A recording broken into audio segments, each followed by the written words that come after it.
Good evening, everybody. My name's Andy Hare. I'm from the Aussie Phys Ed Chat team, and I am delighted tonight to be hosting a webinar called Teaching PE for the First Time. And we have a very energetic bunch of physical education teachers who have been collaborating on Voxer for the past 6 months, and certainly tonight is the first time we've had face-to-face with one of our new members. So we're going to go around in a second. A little bit about myself. I'm teaching currently at Geelong College down here in Victoria. This is my 21st year of teaching PE, so happy birthday. And really enjoying what I do every single day now. Today was all about PE expression session, and the energy and the vibe you get from the kids really gives me legs to keep on going. So I'm going to go around the table, and we're going to look at our newest member first. And Shannon, how are you? Good, thanks, Andy. How are you tonight, mate? I'm pretty well. My name's Shannon Cameron, and I'm currently the head of Health and Phys Ed at Caroline Chisholm School in the ACT. Not quite as much of a veteran as Andy. Have been teaching. This is my 14th year now, and I probably haven't felt as energised and excited by any professional learning that I've had until I got to Voxer. I am loving my Aussie Phys Ed family, and really, really excited for the prospects ahead. So I hope everyone enjoys the hangout this evening, and yeah, looking forward to talking with you all via Twitter. Thank you, Shannon. Mr. D, the Ironman PE, how are you tonight, Sean? Oh, I'm better for this. It's a pleasure and an honour to be here as always to speak with my fellow family members from the Aussie Phys Ed chat team and yourself, your good self there, Andy. Yes, always a pleasure. So yeah, I'm Sean de Morton, aka Mr. D, if you're on Twitter, or at Bowen North Primary School, and I've been teaching for this is my 11th year now, and I haven't worked any of those years because I love my job, get up every day, nice and jumpy and ready to go because I love making a difference at grassroots level and getting kids to find sports and activities that keep them lifelong physically active. So that's why I'm in this game, and that's why every day it's great to be alive. So really looking forward to this, guys. Sensational. Thanks, Sean. Across to the one and only Daniel Zito. Daniel, I'm calling you the Rookie of the Year, mate. You have come from nowhere and absolutely leading PE around the country at the moment. So you're doing an exceptional job. So tell us a little bit about yourself, buddy. Yeah, so that's me, Daniel from Greythorn in Victoria, and I do have experience in the classroom, but yeah, just fresh to PE last year, so hopefully I can actually add to this conversation as someone that has just sort of picked up PE last year, and I've got to say, wow, what a year it was last year, and then just kicking off with a bang this year. Nothing better than just talking PE to you guys, whether it's on Voxer or Twitter or in person, but now to actually get face-to-face in this hangout just takes it up to the next level. So look, it's been a short journey, but an incredible one so far. Yep, totally agree with that. Sorry, we froze. That we're still there. Good, thank you, Daniel. And last but not least, by any calibre, our Queen Powerlifting Australian Champion, Christina. How are you tonight, Christina? Hey, Andy, great. How are you, mate? I am very well. That's the way. Yeah, great to be here. First Google Hangout. I'm pumped. I've been thinking about this for a couple of weeks now. I'm glad that we're on air tonight, sharing our passion and knowledge to the rest of the world. So this is my 7th year of teaching PE at Aiken Creek Primary School in Craigieburn, where previously I was teaching at Taylors Hill Primary School for 6 years. And like Sean, Daniel and Shannon and yourself, Andy, I love what I do. I love sharing my knowledge. Never hide what you know. Spread the word, and let's get on with tonight. Fantastic. Great intros all round, team. Great intros all round. And Shannon, we are all actually looking forward to seeing you in person later in the year. We're going to be sending a road trip up to the ACT for the the international conference, and we're going to be camping out in Canberra in January. So we're pretty excited. The three of us have been to the ACHPA conferences throughout the year. Daniel unfortunately didn't get to the big one at the end of last year, but we're hoping that this year is a little bit of a breakout year for Daniel as well, and we'll be engaging him into the ACHPA crew with a bit of presentations. Tonight we're talking about first-time PE. There are a lot of people out there that this is their first time. They've come out of university, maybe a graduate teacher. They've been thrown into a role. They may have applied for the role, but they may have won the job. But they are all in the same position. They've just finished term one. They have worked out that PE is probably one of the busiest jobs in a school, especially term one and term two. And they're either scratching their head wondering, oh, what have I done? Or they're absolutely licking their chops to be able to sit down for 2 weeks and just get ahead of the game and absolutely destroy term two. So we're going to be talking tonight about some little tips and tricks that you can put into your programs that will really make your PE go to that next level. I know, Sean, I'm not going to steal your thunder, but you've got something at the end of your presentation which has just gone berserk this week. And right around the world, we're getting bits of amazement of what we've done, and people are looking into those classrooms and seeing that work in awe of what we've been able to do. And it is truly insane. I'm going to go first, and I'm going to talk about one of the most important things you need to have in your swag, I reckon, first off, and it's probably one of the hardest things too, and it's actually getting a mentor. And as a first-time PE teacher, you are lost because in primary schools, and Shannon, you're in a primary school or in a secondary school, Shannon? I'm a P to 10 school, but I'm based on the senior campus, so I've got year 6 through to 10. Yep. So probably with the exception of Shannon and myself,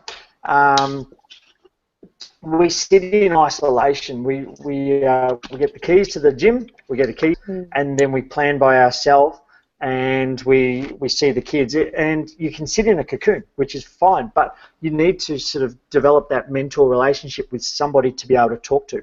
Shannon and I are very lucky because we can turn around and talk to someone across the desk, or getting into a network like we have done with Voxer, but it's getting that right person, and you can get overwhelmed with how many experts there are out there these days, especially on Twitter.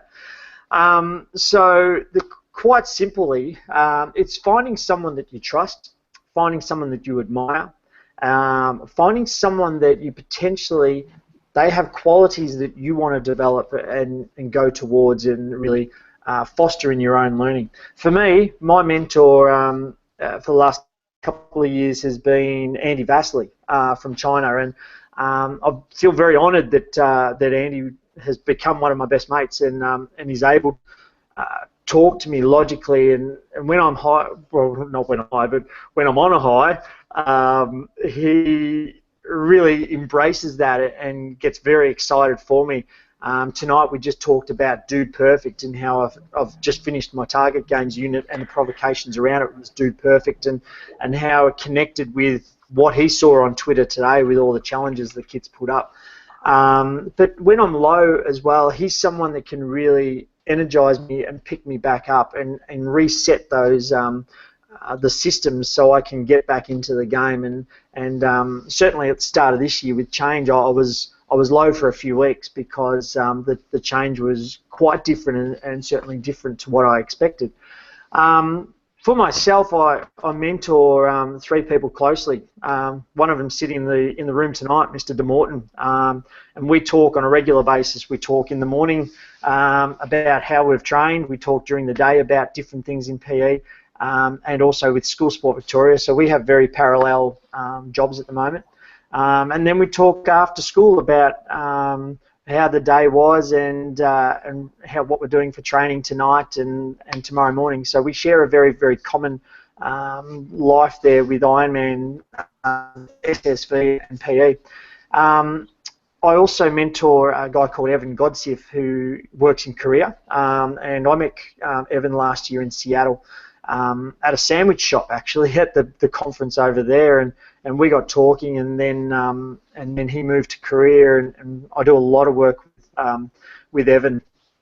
I also mentor a guy up in Rockhampton called Darren Thornton, and the same thing. Darren just bounces ideas off me, and just a sounding board, and just being there for him. And finally, Aaron Gardner over at Grovedale Primary School, I work very closely with, and have been able to take Aaron from a PE teacher who was willing to come to professional developments and take back, to now a PE teacher who's actually standing up, and tonight I'm acting as Aaron Gardner. Happy days, everybody, because Aaron is laid out sick with too much talking. He's living on soothers currently. So Aaron, happy days, buddy. So for me, finding a mentor is probably one of the most important things you can do as a first-time PE teacher, or first-time teacher in general, and finding that person you trust to be able to ask for advice and be comfortable in that the advice you get will be positive and negative at times as well. So we're going to go along the line. So for our very first time, Shannon, this is all you. Righto, so I'm just going to get my screen share up, so excuse my funny faces as I work out how to do this. I don't know how I am actually able to compete with that. Andy, that was very inspiring, and I'm probably going to talk to you about something less inspiring but very practical. So given I'm going first, it's only fitting that I'm talking tonight about lesson starts and getting some really good routines in place to be able to make sure all the boring stuff at the start of the lesson doesn't take up too much time. So I'm going to be talking about maximising learning time in health and phys ed. So one of the things, here we go. Okay, so first up I want to talk to you about how to get your kids moving quicker. In high schools, we generally don't have enough time to really do what we want to do, and certainly don't have the amount of time that probably organisations like the World Health Organization would actually advocate for. So when we're actually in a PE class, we need to make every minute count. So tonight we're going to be talking a little bit briefly about active learning time in physical education, ALTPE, and how we actually can increase the amount of time kids are moving in our classes. So instead of fluffing about with roll marks and warm-ups and setting up equipment and all that really draining, boring stuff that you don't really want to do, that actually doesn't impact learning, how do we get through that really quickly to get to the stage where we can give feedback and coach individual kids and get them peer teaching and really start to inspire our kids? So lesson beginnings. Couple of really, like, these seem really basic, and I suppose it's fitting that I'm going first. Find a way to mark the roll fast. What you need to do, and my recommendation for that would be to always have, particularly for a secondary setting where you've got kids coming from different classes, often coming late, find a place that you always meet, sit them down, and find a way to record to do that roll mark really quickly. So I mark my kids out of 5. All of my classes are required to have a PE shirt, bottoms, shoes, hat, and water bottle, and they do need to get changed. So when I do that with my class, I actually don't do the old traditional, is Gary here? Yes, what's your score? Is Cheryl here? Yes, what's your score? Is Jack here? And so on. My kids in my classes know the order of their roll. They know that when I say and go, that they actually mark the roll. So it would be a case of the roll going Gary 5, Cheryl 3, Jack 5, Kyle 5, Nick 5, Lockie 2, Ryan 4, and so forth. So the whole roll mark actually takes about 20 seconds. It sounds really kind of, when you say find a way to mark the roll and do it fast, you're only probably saving 2 or 3 minutes. But doing that really quickly gets kids moving quicker, which is what the game is all about. Other things, you've got sometimes 30 kids in your class, and usually you've got someone that is injured or is sick, or they're not feeling 100%, or they're just not kind of in the headspace for PE, and secondary kids tend to come up with lots of excuses as to why they can't participate. So don't just let them sit on the sideline. You want them out there, you want them being active, and you want them outside. So get your kids to do that for you. The kids will learn numeracy skills and communication skills. You can see the image that I've got here are some kids just setting up some AFL goalposts. We were playing AFL 9s, and we've got a girl in there who has a ongoing medical illness, which means she can't go for a jog or she can't do anything kind of really fast-paced. So her role every lesson, along with the other boys, one has a broken finger and one has a sore shoulder. Their job every lesson was to get the field set up. They were scoring. They were being my statisticians in my lesson. So get your kids, particularly the kids that aren't actually doing PE, to do the boring stuff, so that way you can get onto the stuff that matters. One of the most simple things that I can suggest to a beginning PE teacher in a secondary setting, and it would definitely work in a primary setting as well, is have a set warm-up. Kids thrive on predictability. They thrive on being able to know, to have routine and to know what's going to be going next. And having a set routine allows kids to get on with what they need to get on with while you can do other things. Kids have always got a story to tell. Someone always wants to tell you that they got a new cat, or their mum's gone away, or they've got a Band-Aid on their elbow. So to be able to give those kids that 30 seconds or 40 seconds that they need to tell you their quick story and get them moving, have the kids do their own warm-up. So the kids here you can see in the picture, it's a really simple warm-up, and I use it. It only takes probably 3 minutes to do before I actually get into a more of a skill-based warm-up. They simply go for a jog in a line, but in order to do this, they've got to take a ball. So you'll see the boy at the front, he starts with a ball. They've got to jog at a pace that everyone can keep up, because if the ball gets dropped, they have to, it earns them one push-up. So there's incentive there, and they only usually drop it the first couple of times they do it, but there's incentive there to only work to the slowest member of your team. So what they do is they run along, throw the ball over the head, the person behind catches it. So they've got to communicate, they've got to stay together, it requires minimal equipment, and it's really based on teamwork without much planning or much thinking.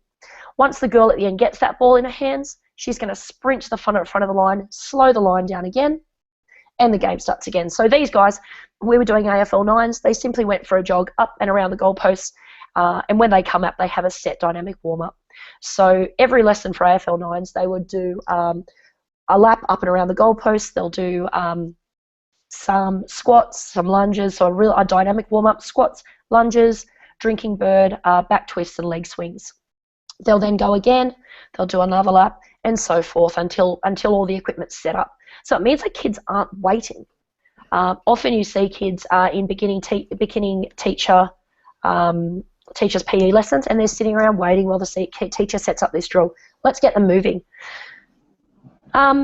Next up is what I'd call a do it now activity.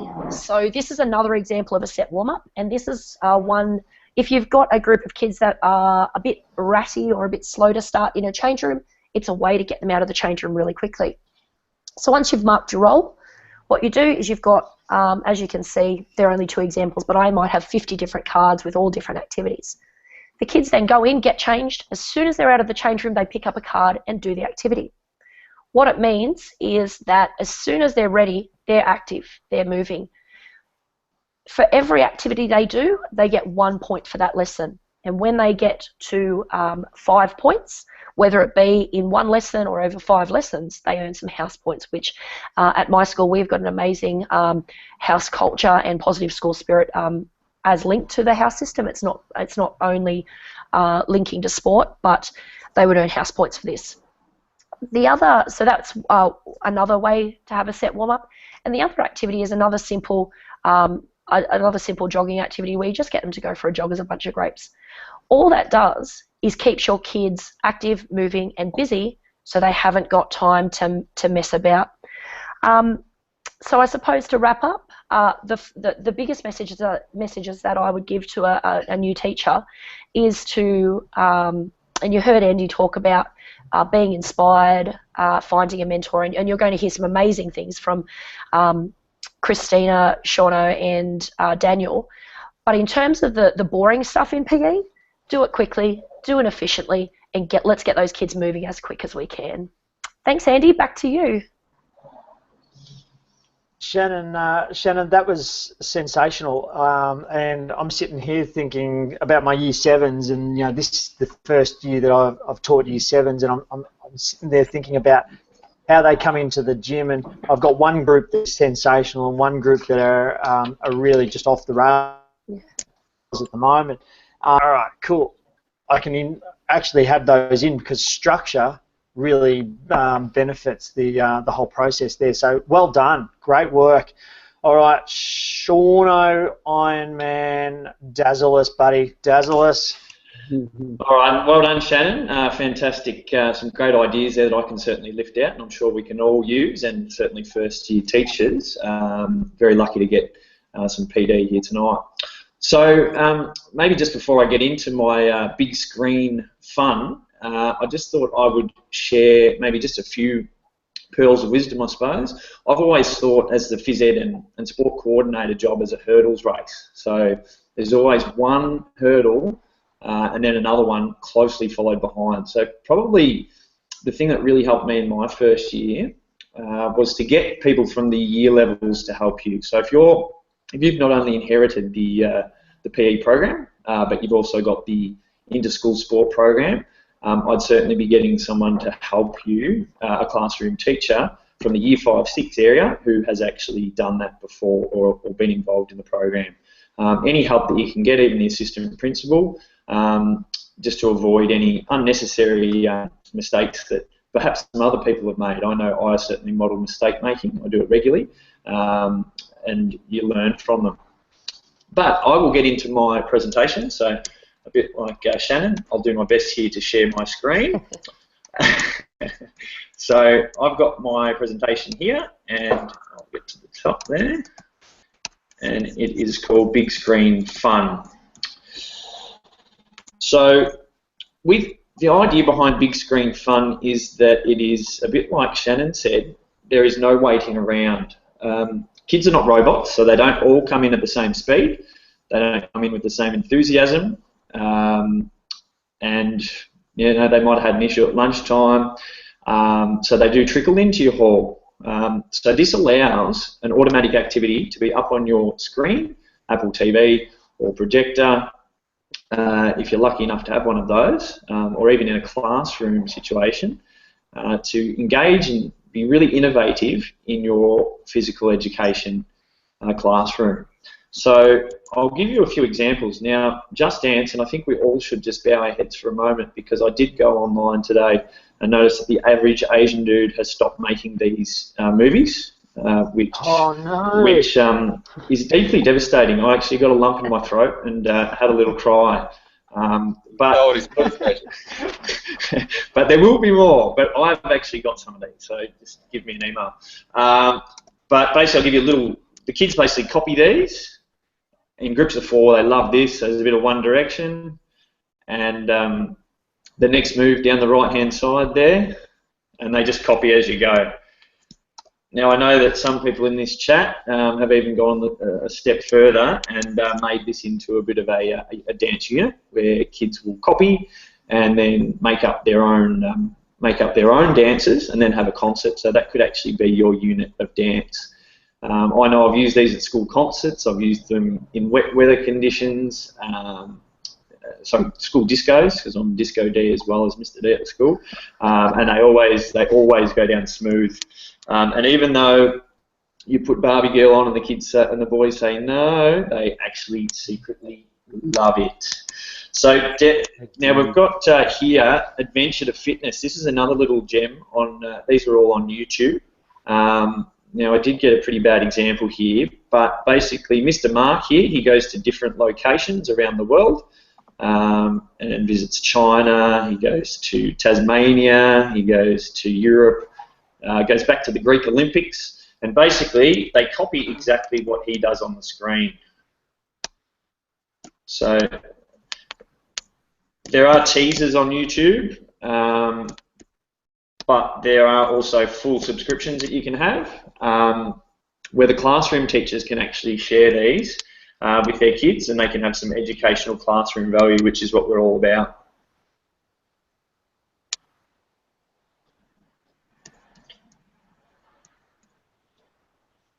Hey, Sean, can I just... I think he's going to be my new favourite, Sean. What's that? Can I just jump in there, Sean, for a second? What's great Sure about can. some of these things you're showing is that when you're not standing up at the front of the class, like Sean, for example, you could quite easily stand up the front of the class and do that running for the kids to copy you. Yeah. But I find it's great sometimes to stand at the back or in the middle of your class just to get a different perspective of how you're actually engaged in the activity. It's funny to see it from another point of view, and that's one of the real benefits about some of these things that you're using. Yeah, and I absolutely agree with that. And I think Andy's spoken a lot about duplicating yourself as a PE teacher. And that's in essence what it does. So it's an assessment time. It's also maybe a one-on-one time if a kid is not engaging. I've found a very small percentage do not engage in this. I reckon it's about, it'd be less than 1%, but there is sort of maybe half a kid in each class. If you went across the whole school and tried this in a week, you'd probably have a 0.5 average, I reckon, in a class. But it's just that sort of, being able to copy, which you would think in this day and age with all these games readily available that they'd be copying, but there are some kids that sort of need a bit further scaffolding, so just be aware of that. This is one that's come out in our Aussie Phys Ed chat regularly, and it's fantastic to hear people when they find this because it's the same reaction each time. This is yoga, Cosmic Kids Yoga, and it has a story with it. And you know what kids are like? They love having books read to them, but this is like a book being read to them, but they've got to move along with the story. So just have a little watch of this one. This is Frozen. I found this today, and it's a gem. It goes for half an hour too, so I won't play the whole thing. Are you sure? Yeah, so this is Jamie. Should we all be copying along here? Yeah. Yeah, we probably can, you know. Avoid the DVT, Dan. And Sean, you know what I love about your big screen? That they're free. They're on YouTube, easy access. Yep. You don't pay for anything. Jump on board. So yeah, definitely good job. Yeah, well they're all free. Sorry, Andy. Yeah, I was just going to say the best thing I love about Cosmic Kids is she starts everything the same. She starts with the namaste, and then she waves to the earth, and then she waves to the sky, and it's the same in every video. It's awesome. Yeah, the kids get used to it. They know that they sort of know the set routine with it, so it's pretty cool. It's pretty cool. So yeah, that's another one. And look, as we said, there's heaps of episodes of those, and they're a great warm down. They've been really good when it's been extremely, extremely hot. However, having said that, you think yoga is a fairly sort of low intensity exercise, but when you actually get down to it, the kids are quite sweaty. So it's a good wet weather and hot weather activity, but it is quite a workout too. And it's amazing to see how flexible the kids are. Now, Go Noodle. Now, I'm going to confess that this one is one that has come from the teachers at my school, and I have been yet to use it, but I have had a bit of a look at this today, and it is fantastic. And this one here is it's free, Go Noodle, so you just have to go and put your details in. But this one here is like a mega mix for recess and lunchtime, so a wet weather activity, but it's sort of the same sort of thing as Mr. Mark, where they have to copy the physical activity on the screen. So I'll just give you a quick look.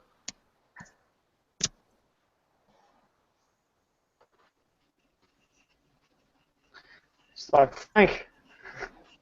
I think it's a bit like Andy Hare there, got the long socks on. He's got your muscles, man. So yeah, they're going through squats, picking up pieces of paper off the ground, so sort of making it a classroom sort of thing. So there's a whole heap of stuff in there, and look, I'll confess I'm yet to really dig deep into it, but from the feedback from my classroom teachers, Go Noodle, you can't afford not to be looking at it. Now, Coach's Eye, this one is staple for the Aussie Phys Ed family. And what it enables you to do is many things, but the thing that I thought I would show you is the comparison. So you can actually compare. This is the same student. I found this one on YouTube. His name's Alex. And he had some coaching, and I think on the left was when he began, and on the right is when the more recent one. So it was to sort of show the improvement as he went on. I've used this in the past where I've had an elite athlete, say doing a hand pass, an AFL footballer, compared with a student, say in year 2, and they can aspire to be their idol. So that gives you a bit of an idea there. I know we could spend a long time on Coach's Eye, but that's one of the things that you could do. So you could have that on the big screen. Maybe you could film one student at the beginning of the lesson and then one at the end, or it could be at the beginning of the unit and then one at the end to really celebrate their learning. You would have to pick your audience because that's not for everybody to be up on the big screen, but it does have its place. Now this one. Sorry, Sean. Yeah. Can I jump in there? Sure can. One of the things that we've done with Coach's Eye with our secondary kids last year is we used it with our athletics unit. So what we actually did was we had the students. We were just simply looking at sprint technique. We got them to go through sprint, and they had a partner film them. They then had to go through, because with Coach's Eye you can actually draw using your finger. You can draw on the screen, so you can actually point out different things. So we had the kids go through and do a bit of self-assessment on their running technique, and that's actually what they got assessed on, is their ability to apply, I think there was 10 key points that they'd learned about running, and go through, analyse themselves, and then they had to go back and film themselves for a second time. So they didn't get assessed on their running technique. They got assessed on their ability to self-assess and provide feedback on their own performance, with the ultimate aim of hopefully improving performance. So it's an absolutely fantastic app, and has huge implications for the secondary setting, particularly if you're in a BYOD or a one-to-one school. Yeah, absolutely, and I know that you guys could talk for a long time on Coach's Eye because it has so many applications, and it's great to hear that in a secondary setting also that it has applications. So, no, thank you, Shannon. Now, this one is probably used fairly widely as well. So you've got the BAM Instant Video Replay. I can hear Andy moving along there because I did. Love it. I'll use the Fosby flop, and Andy would love to talk about. Please, you can tell us. That's for another story. That might be another hangout. That'll be 50 minutes. So basically, as it says there in the middle, you bust a move and you look and learn. And I guess on the right-hand side there, it shows it has flexibility. You can delay, 5 seconds, 10 seconds, and the kids can get, I'll look at it each time, so they can look at it the first time and go, oh yeah, all right, so I didn't put my arm over, all right, I took off on 2 feet, and then have another go. So the idea is they learn. You have it next to the high jump, where the high jump bar. Ideally, you have a big LCD screen that they'd be connected to, so they can watch it, and then a few jumps later, they'd have it done. You could also have a GIF like Andy did, a repetitive GIF, also on another TV, which shows it done properly. But hey, you'd need 2 LCD screens, or I guess you could split it halfway down. Not a problem at Geelong College, is it, Andy? No, that was Leopold Primary School, mate. That's right. It was all the way. We were stocked to the high hill. And your TV now I can actually see from inside my garage at Geelong. You can see it from the moon, apparently. Now, this is a shout out to my colleague and co-planning partner, Mr. Zito. We've actually flipped our classroom this year. So through our website, we have filmed a series of videos. This one's the overhand throw, and this was for the year 1-2 students in our school, and that was the skill we'd chosen to cover this term. And the idea is that they watch that prior to getting to the lesson, so they already have an idea and have practiced. There's also a challenge activity in this where they'll actually have had a go at home with mum and dad, and then come in and actually already be ready for the second activity. For the kids that haven't watched it, then they'd need to grab an iPad or watch it on the screen before they start the lesson. So I guess that goes back to what Shannon was saying about about the kids being ready straight in, you know. Daniel, did you have anything to add on how these are going in your classroom? I mean, firstly, there's the fact that they've been decided to. The way we introduced it was that they almost have two PE teachers, so it's not always just me standing up the front. Sometimes they actually get to learn from Mr. D as well, which is quite exciting for them. And just the other great thing about this is it is self-paced. Obviously, you and I or anyone standing up the front of a class, you've got one chance to demonstrate a skill, and then you've got to move on to the game or the activity for the lesson. Whereas with these, someone who possibly struggles with a certain skill, like I might have 2 or 3 students in my class that struggle with the overhand throw, for example. So what we can do is send them off, just give them a little tip, say at the end of the class, look, I think your overhand throw needs a little bit of work. I recommend you go home tonight and over the next week and just watch that video a couple of times and work on the challenge activity. So they've almost got you, the teacher, there in their pocket for the week, you know. And so it's worked well in that sense as well. Or you could work from the beginning. If you know we've got overhand throw coming up in a couple of weeks, and you have a student who sometimes takes longer on skills, then you can give them the heads up and they can start practicing so that come game time, they're up on that same level with their peers. Yeah, absolutely. And I completely agree with that, Daniel. And I think that having that, I think we call, some of my kids call you their internet PE teacher, you know, computer PE teacher, because from time to time they hear a vox coming out of the speakers. It's like, where is he? They're like checking in the cupboards and behind the walls, and it's like, no, he's down at Greythorn Primary, but he's just doing the same unit as us. Ooh, okay. You can see their mind ticking over, but it's just so engaging. So, yeah, and that's a fantastic thing. And I guess the thing is they can go back, as Daniel said, and go back to the video and practice it at home. So, looking forward to doing them for invasion games. Now, I guess the other thing that's really powerful about video and big screen is that you can get kids to actually make their own warm-ups. You could get them to make if you've got one-to-one iPads, you could get them to make a warm-up, a 1-minute warm-up or 30-second warm-up, and you could have them rotate around those activities as a warm-up, and then, you know, if they're in small groups, it could be 5 minutes, and they hit play on an iPad. Really, you're only limited by imagination. Probably the last thing I'll talk about is the PE expression session, and I don't want this to take too long because I do feel like I've certainly taken my fair share here. But it's something that a few of us have tried this week. And it involves really giving the keys to the lesson to the students. You do have to step back a bit. I guess in the initial stages I had an activity. It was a bowls activity because that's the unit we've been doing, and they had to knock a ball off, or a jack off the top of a cone. And then I invited the students, well actually a student actually started moving cones and manipulating the activity, and I sort of thought, well, what's this person doing? They need to move the cone back. And I sort of took a big step back and said, well, hey, no, I think you should just let it go and see where this ends up. And from there, I had another student come up and say, can we get something out of the cupboard? I said, why not? So they started putting all these obstacles in the way, and it just became something bigger than Ben-Hur. All of a sudden, this PE lesson that had these pretty cool Bowls Australia activities, don't get me wrong, but we'd been doing them for probably 2 weeks. It was time to move on, and the kids gave me that light, and then they have actually then created this PE carnival, which we've called the PE expression session.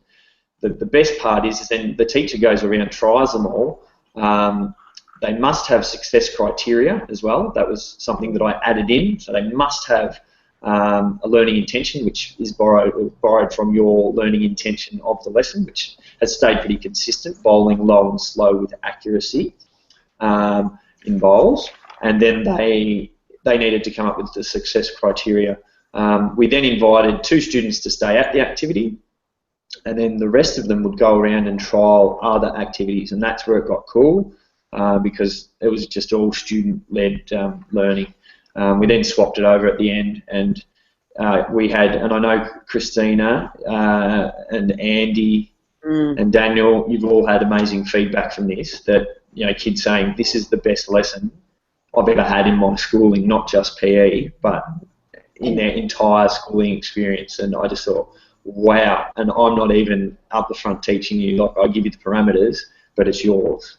And Sean, So, yeah, absolutely, Sean. I just wanted to say, I thought it would be pretty difficult for my grade 3 students, but they're in their own element. They're in their own little world, and they just create their own success criteria. They create their own little challenge, and they just love it. So it was just easy flow, easy going for them when they're in charge, because they just be able to create what they want to create that's suitable for their learnings.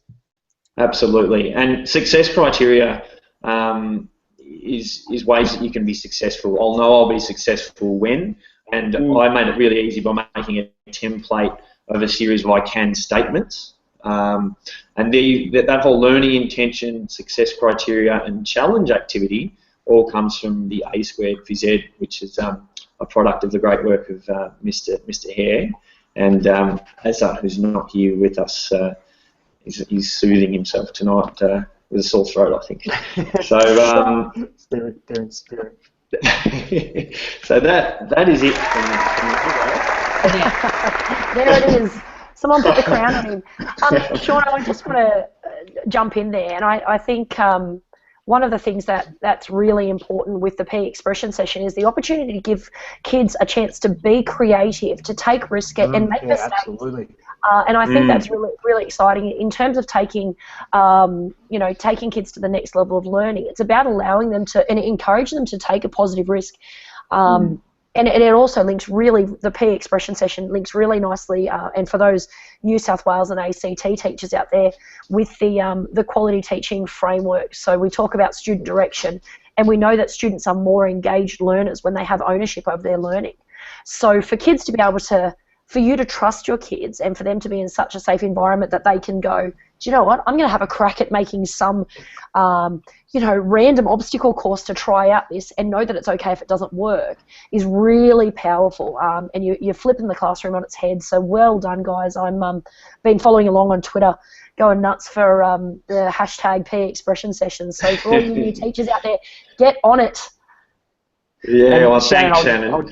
Absolutely, I'll Sean. just chip in there, and I'll just add that the best part about it and what we're doing is we're creating a movement here of an educative purpose for kids, that they're actually starting to recognise that when they come to PE, they're understanding it's physical education, not sport. And these things are actually helping them identify that they're not playing a game, they're not playing AFL, they're not playing basketball, they're actually engaging in creative spirit in an educational setting, and it is truly inspirational when you start to get the kids telling you what the success criteria, what the learning intent is, and even the I can statements. Sean, last year, like at Leopold, the kids were telling me what the I can statements were for the lesson, and I was writing them up. There was no direction, and to me that was the identification of an unbelievable PE program, because the kids led it. They knew the language. So well done on that presentation, Shauno. Thanks, Andy. Thanks, guys. Thanks, Christina. All right, the rookie, you are up, buddy. Dazzle us with your brilliance, because I've been in awe of some of the things that you've been doing. So over to you. So Mike, thanks, Andy. And hopefully I can share the key to what I have been doing, because it's really, really simple. There's no secrets here. Short and simple, basically, reflect. And that's all I want to talk about. If I just left you with that one word, reflect, you get the point, basically. You can reflect on anything every day. And it's practice I do every day, and I think everyone should be doing. Whether it is your first year of PE or 40th or 50th year of PE, you can always improve on something. So it's worth reflecting on that. The great thing about being in your first year of PE is no one actually expects you to be perfect. You're allowed to make mistakes. So really make the most of that.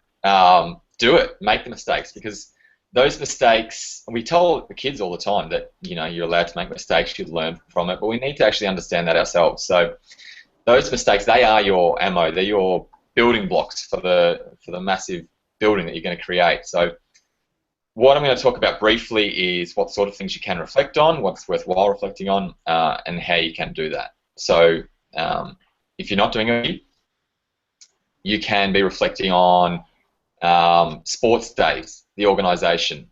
I remember picking up at the beginning of last year, picking up swimming carnival. That was in my very first week of teaching PE. It was like, all right, here you go.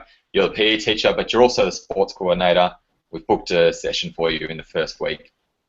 So obviously, there were things that didn't go so well. A lot of things went really well, but a lot of things that didn't go so well. So what helped me was just at the end of that day to just sit down and just write. And it had to be on that day because, you know, you forget it. You've got other things to think about. So just writing down everything that went well, because it's going to be 12 months before again, so you need to remember that, and things that you would change down the track. And that is the key there, because it is going to be 12 months before you do it again. You really need to be reflecting. I'm just going to share my screen here. So what can you reflect on? Sports day organisation. So I spoke about my swimming carnival, and I wrote down some simple things like remember to bring the marquee, because obviously it was a hot day, outdoor. Some other schools had their marquees there. It's just something I hadn't thought of. So simple as that, wrote it down. Next year came along, and I was better prepared. Other things you can be doing is reflecting on individual lessons. So I'm talking just every day. They might seem like a simple, straightforward lesson, but you can be reflecting on them, the successes and the failures that you have. Just like the sports days being 12 months between them. Often if you're teaching, for example, target games, it could be a good 12 months before you're actually teaching that again. And with so many things going on, you're just not going to remember it. So you need to be writing these things down or through some other medium. For example, Sean was just talking about the PE expression sessions. So it's a good idea to take note of that when you do it. I mean, I know I was doing it all day Monday, and they were good, but they weren't great.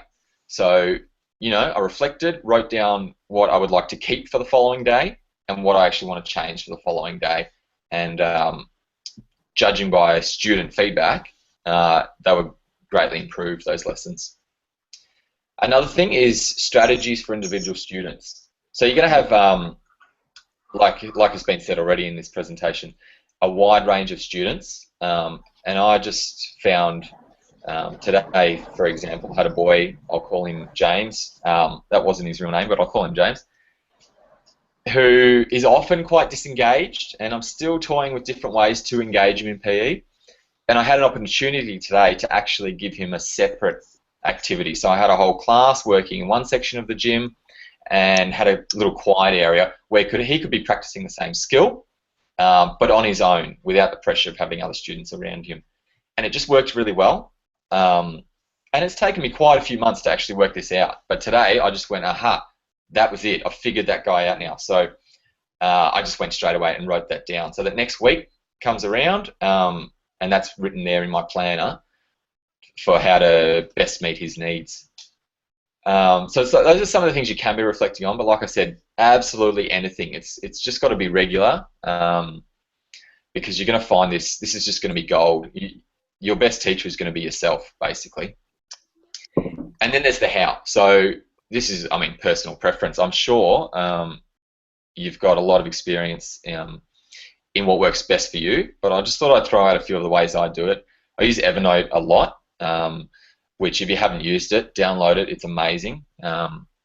It's cross-platform, so it's an Apple app or it's on the internet as well, evernote.com or Android, anywhere you're using technology, it's there. And it's basically just a collection of notebooks and then notes inside those notebooks. So you might be quite happy with a physical paper notebook and writing just pages of reflections, and that's fine. The benefit of doing it on Evernote is it's cloud-based. So if I'm teaching a lesson outside and I have my iPad with me, which I usually do, I'll just quickly type in some notes, or even like I was doing today, I tap the little microphone on the iPad, just speak into it, and it converts that to text. Not perfectly, but it gets down some notes while I remember it. If I'm, you know, on the train and something pops into my head, I just take out my iPhone because Evernote's on there as well, and I just add to it. You know, if you're working on your computer in the office, just jump on and add to it there. So the fact that it's all cloud-based means that whenever anything pops into my head, I can reflect on it right then and there. Whereas I feel if I had a paper notebook, you know, I might leave school and think, oh, my reflection book is at school, I can't write that down right now, or little notes get lost.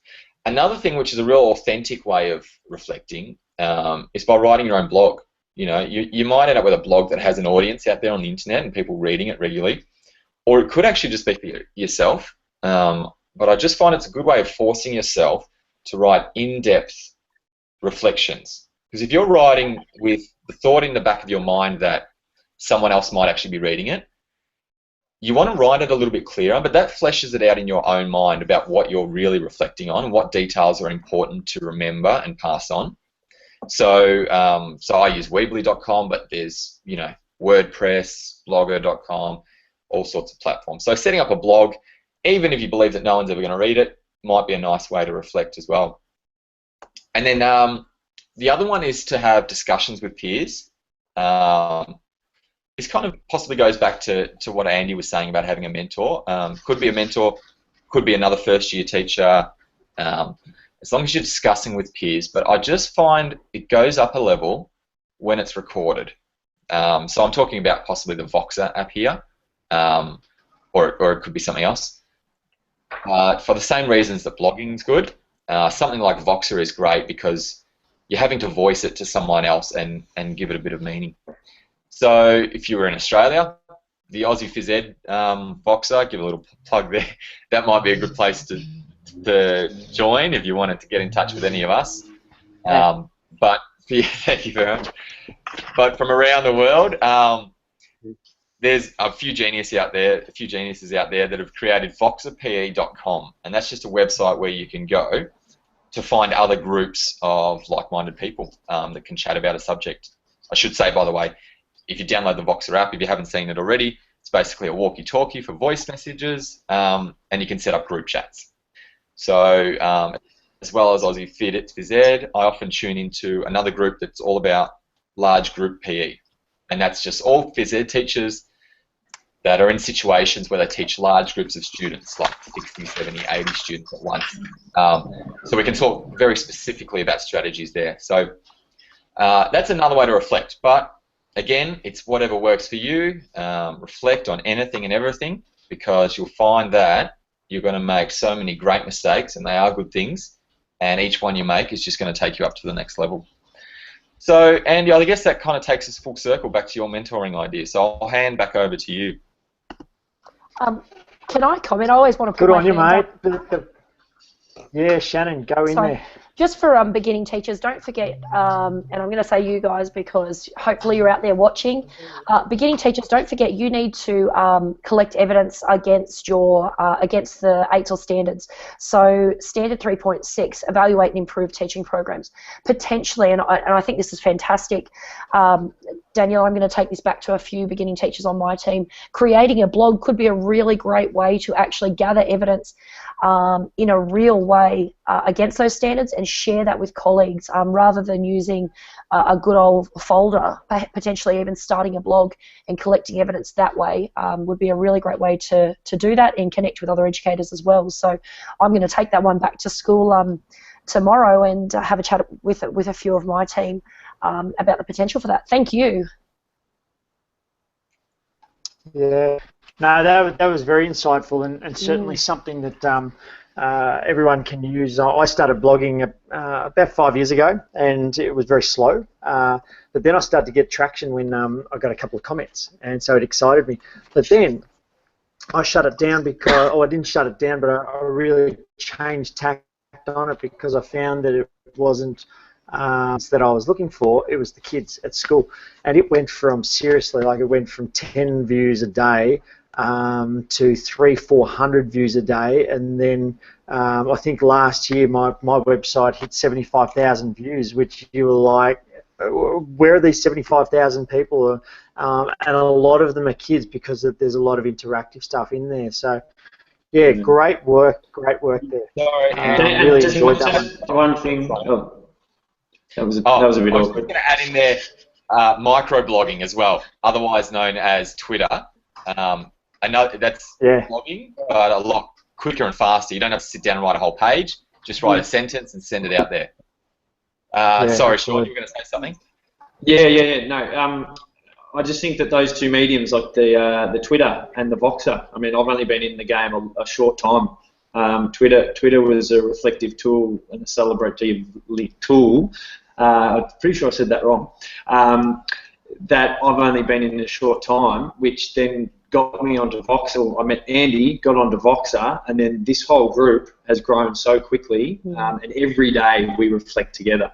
And it is just unbelievable. So I cannot recommend getting on, even if it's not the Aussie Phys Ed chat. I would get on a Voxer PE channel so that you can get that reflective time every day. So, well done, Daniel. Sean, that's awesome. Now, I'm not sure if everyone else, that was a little bit jumpy in between there, but the translation was that Twitter is awesome and Voxer is sensational. So, thanks, Sean. All right, Christina.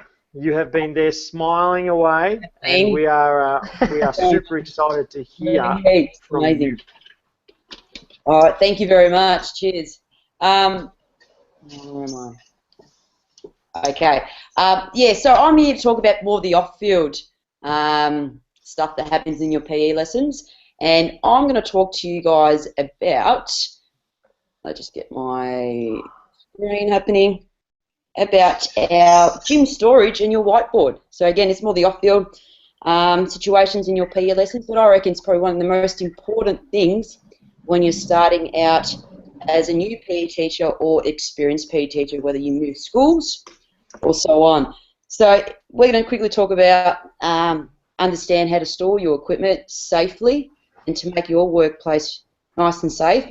And at the end, I want to share some important little bits and pieces what you can include onto your whiteboard. So here's our first slide. Now, not all schools and all gyms are going to look the same. So it's all going to be different setups, smaller, bigger, but it's about how the way you store your equipment. And if you have shelves, well, it's pretty simple. You put your equipment within the shelves, make it safe, clear, noticeable, off the floors. But if you don't have shelves, knock on your leadership door. Ask for those shelvings to be put in. You can't work in an environment where there is equipment all over the floor, in the corners, hiding around, spider webs on them. So you've got to make it more professional and ensure that things are set there for you, because then when a CRT comes in, takes over your day, they can walk in knowing that it's all organised for you and it's all safe to walk in. And moving on to the right side of the slide, labelling your shelves, labelling your bins, so so when you have to rush in to the gym and you've forgotten something, you know where everything is kept and placed. So for example, like I'll go back to the CRT. They know where the cones are because it's nicely labelled, and they know also where to put it back at the end of the day, so there's no excuses for them or anyone else to leave things on the floor. So yeah, even if you're rushing and you forgot something, everything's there, and it's also a good thing for the OH&S people as well, so nice and neat. But using what Sean said about the PE expressions, the students also know where it is. So it's always relating back to that PE expression, Sean. Absolutely. Yeah. Moving now to what kind of storage can you use in your gym? And probably every PE teacher uses bins because they're the best things to store your equipment. You can hide your equipment. You can pack it away nicely.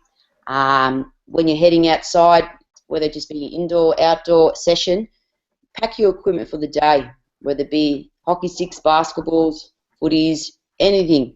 Put it in the bin, wheel it out, so you don't need students to come down and help you and go back and forth. You can just take your bin, 1 or 2 bins, out to the yard, and away you go. And it's easily, and it's neat.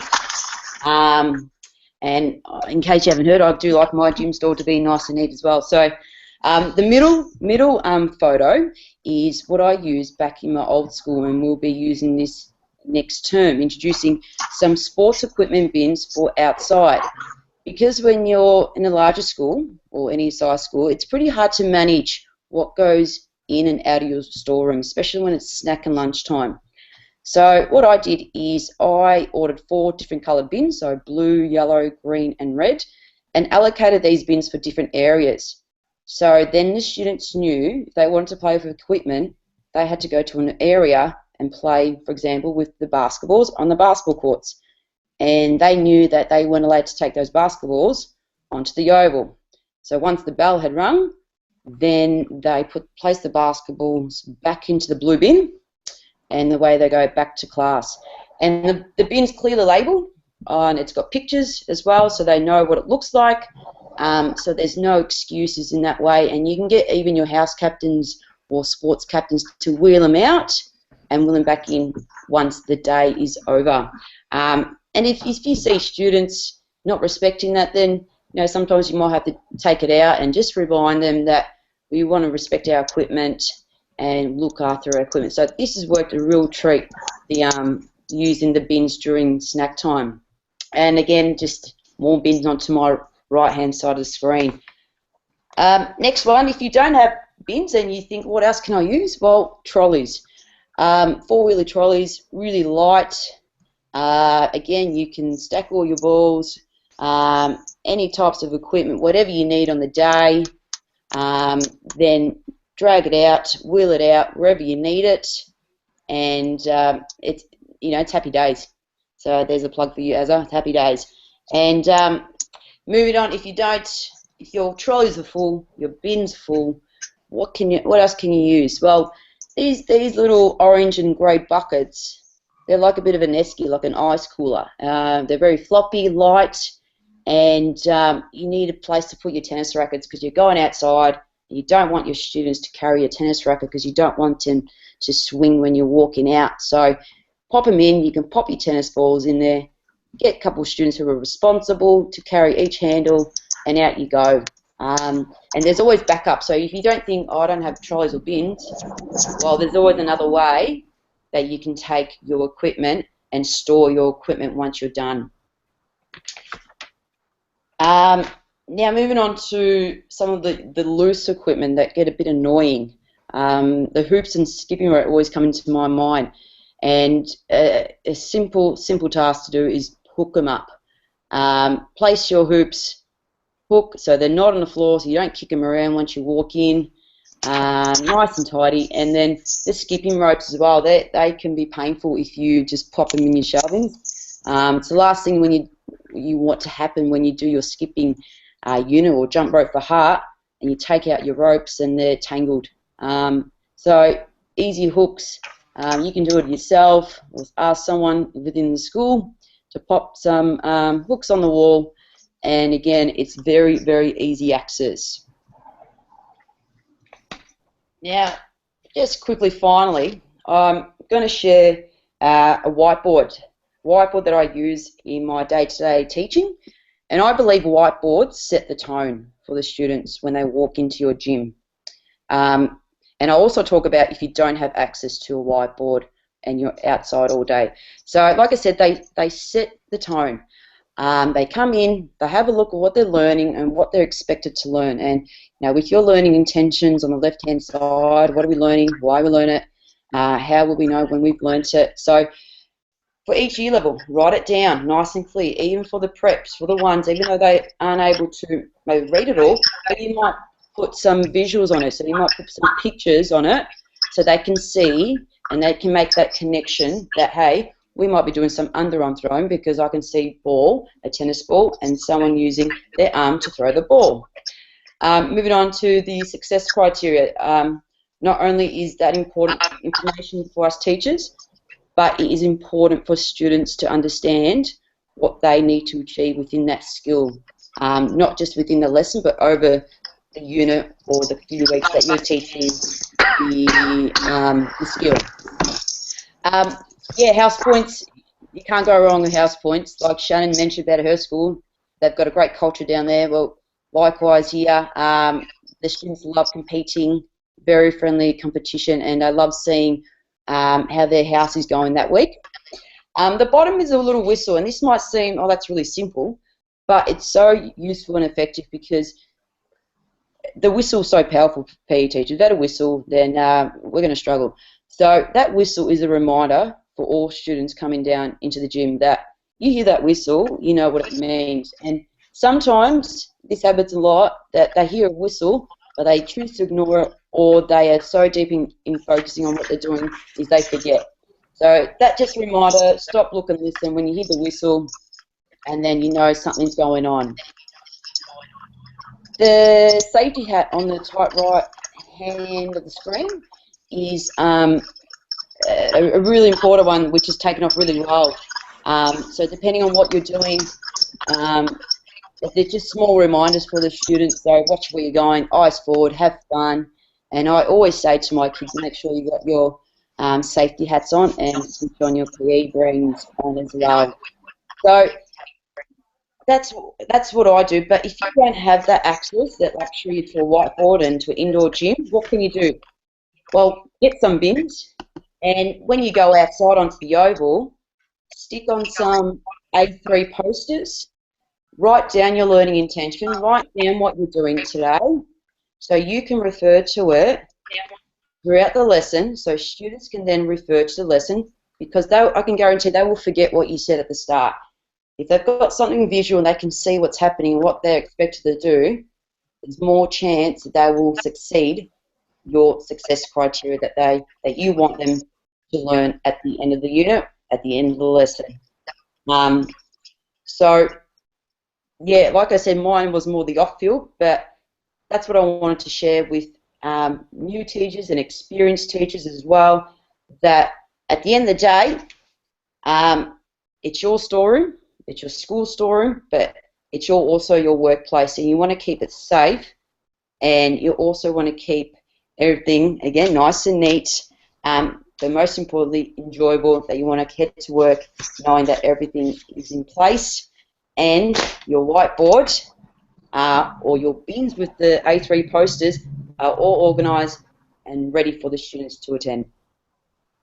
So, Andy, I'm just going to head back to my screen.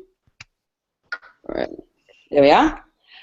So yeah, that's my little presentation on gym storage and the whiteboards. Christina, that was sensational, and that really helps the first-time PE teacher, because they struggle with that. If they've never seen it before, they'll really struggle with trying to get their head around what it looks like. Team, we've come to an end. We've lost Daniel. Daniel just boxed me and said that his computer was playing up and he has run away. So we're going to wrap things up. So I reckon you've got 10 seconds each to give me something. And I know I'm putting you on the spot here, but 10 seconds each to give me something that that has dazzled you from tonight. One thing that you can take away from. And Shannon, we're going to go with you first. All right, 10, go. The blog post. I can't wait to actually check it out and look at the implications for kind of tracking progress, reflecting, and capturing great ideas. Get on it. I'm excited. Shauna, 10 seconds on the clock. Go. Got to be Christina and the cleanliness of her sports shed. Just got some new shelving, so now it's time to neaten things up, man. No excuse. No. Fantastic, well done. And Christina, yeah, my goal from this little professional learning is to get a mentor. Regardless of how long I've been teaching for, it was only 6-7 years, but I want a mentor to continue to strive for my best. There you go, done. Fantastic. And I've taken away a lot of things. My favourite is always reflection, and getting deep into that, and really needing to move my kids in my new school into that as well. And I'm going to count myself out. Done. You guys are amazing. You have done such a great job. Thank you for joining us tonight, teaching PE for the first time. You guys out there are a million ideas there that you can explore. Contact us, grab us on Aussie Phys Ed Chat. My Twitter handle's @MrHarePhysEd. You can find me there. This will be up on YouTube very, very soon, and we really thank you for joining us tonight.